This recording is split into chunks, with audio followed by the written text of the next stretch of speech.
तहज्जुद की नमाज़ कैसे शुरू की जाए।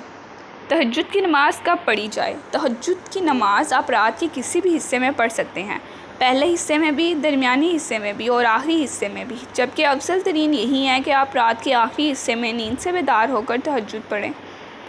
लेकिन अगर आप आखिरी हिस्से में नमाज़ नहीं पढ़ पाते तो सबसे आसान तरीका ये है कि आप फ़जर की अज़ान से 40 मिनट पहले उठ जाएं और फ़ौरन वज़ू करके फ़जर से पहले तहज्जुद की नमाज़ अदा कर लें। ऐसे नींद से बेदारी वाला मामला भी हो जाएगा और तहज्जुद भी अदा हो जाएगी।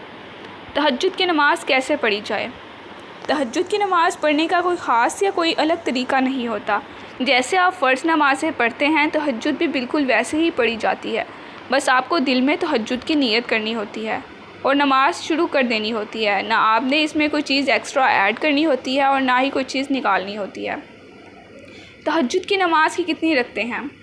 जैसे तहज्जुद की नमाज़ फ़र्ज़ नमाज नहीं है, बिल्कुल वैसे इसकी रकात की कोई भी तादाद लाजमन नहीं है। यानी आप कम से कम 2 रकात भी पढ़ सकते हैं और ज़्यादा से ज़्यादा 20 रकात भी, लेकिन आप उतनी रखते ही पढ़ें जो आप अच्छे तरीके से पढ़ सकें। और शुरू में 4 रकात ही काफ़ी होती हैं ताकि आपको ये मुश्किल ना लगे। और बस आखिर में आपने 3 वितर पढ़ लेने हैं। वितर आप उस सूरत में पढ़ें अगर आपने इशा की नमाज़ में वितर नहीं पढ़े तो आप तहज्जुद में वितर पढ़ें। लेकिन अगर आपने तहज्जुद में वितर पढ़ लिए हैं तो आप ईशा की नमाज़ में वितर ना पढ़ें, और अगर आपने ईशा में पढ़े हैं तो तहज्जुद में ना पढ़ें। तहज्जुद की नमाज़ में कौन सी सूरत पढ़ें। तहज्जुद की नमाज़ में आप कोई भी सूरत पढ़ सकते हैं। इसके लिए आपको कोई ख़ास सूरतें नहीं याद करनी पड़ती। आप छोटी सूरतें भी पढ़ सकते हैं और बड़ी सूरतें भी। आप सूरतें पढ़ने के लिए कुरान की मदद भी ले सकते हैं और कुरान से देखकर भी पढ़ सकते हैं। क्या तहज्जुद रोज़ पढ़ना ज़रूरी है। नहीं, हम में से अक्सर लोग सोचते हैं कि अगर एक दफ़ा तहज्जुद की नमाज़ पढ़ ली तो वो हम पे फ़र्ज़ हो जाएगी, जबकि ऐसा कुछ नहीं है। आप अगर तहज्जुद की नमाज़ महीने में भी एक दफ़ा पढ़ते हैं तो ये काफ़ी है आपके लिए, क्योंकि तहज्जुद फ़र्ज़ नहीं है हम पे। हम इसे अपनी खुशी और ख्वाहिश से पढ़ते हैं, इसलिए आप इसे हफ़्ते में 1 बार पढ़ें या ज़िंदगी में 1 बार। इसमें कोई बंदिश नहीं है और ना ही आप इसके लिए जवाबदेह होंगे। सो याद कर लें कि तहज्जुद कैसे पढ़नी है। आपने फ़जर की नमाज़ से 40 मिनट पहले उठकर वज़ू कर लेना है और तहज्जुद की नीयत करके नमाज़ शुरू कर देनी है।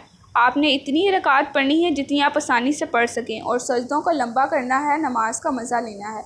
जो भी सूरतें आपको ज़ुबानी याद हों वो सारी की सारी आपने पढ़नी है, और अगर नहीं भी याद तो कुरान से देख कर पढ़ लेनी है। 2 रकात करके नमाज़ पढ़नी है। कितनी पढ़नी है ये आपकी मर्ज़ी है। बस आखिर में 3 वितर पढ़कर नमाज को ताक बना देना है। ऐसे नमाज़ पढ़नी है जैसे अल्लाह सामने मौजूद हो, और ऐसे मांगना है जैसे इस मांगने के बाद मिल जाना है।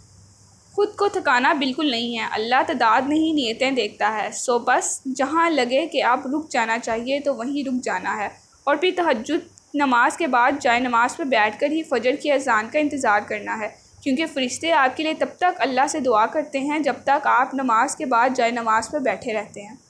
बस ये 40 मिनट आपकी सारी ज़िंदगी बदल सकते हैं। आपको ज़िंदगी में कितनी ही परेशानियाँ क्यों ना हो, आपका दिल जब भी बेचैन हो, आपने तहज्जुद की नमाज़ पढ़ लेनी है, और फिर देखना कैसे अल्लाह आपके लिए रास्ते खोल देगा और कैसे आपकी ये कुर्बानी आपको कितनी अनगिनत कुर्बानियों से बचा लेगी।